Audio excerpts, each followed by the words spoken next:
Had to feel good for you to get back in the lineup, right, last week after missing a little bit?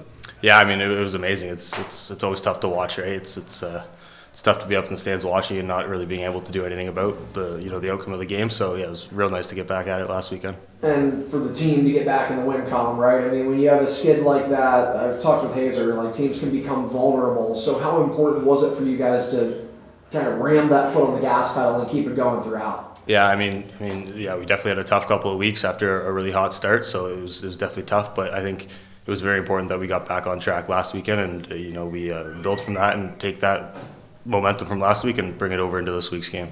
You're playing Albany now this week and next week. They're coming off a win last night, 10-2 on the season. From what you've seen on video, how good is this opponent?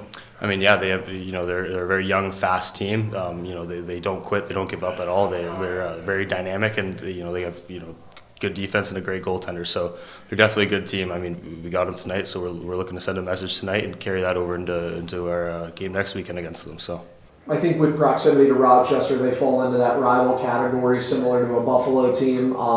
You've dropped the gloves against Albany in the past, Buffalo this season. Are these games kind of ones that can maybe physically amp you up a little bit more to get into that stuff? Yeah, I mean, I'm ready to go whenever, right? So if it happens, it happens, right? Not always looking for it, but I'm always ready. So. What do you guys think you need to do tonight to secure this win?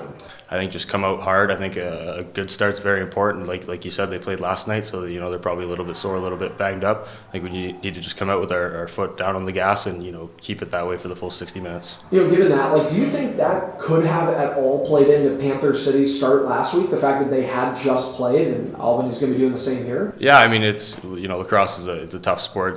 It takes a toll on your body. So anytime you have to play 2 in one weekend, it's definitely tough. But I mean we're all athletes in this league, so most guys can bounce back pretty good. So.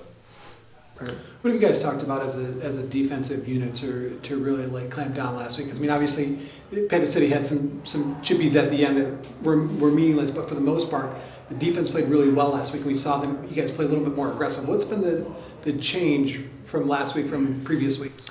I think just I wouldn't say so much of a change. Just we're trying to stick with our game plan. I think we just we're a little more focused. We're trying to eliminate the individual mistakes that we make, and if each guy eliminates a couple of those a game, then it's a couple less goals going in the back of our net.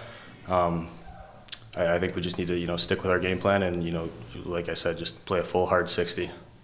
How tight? You mentioned the young speed on Albany.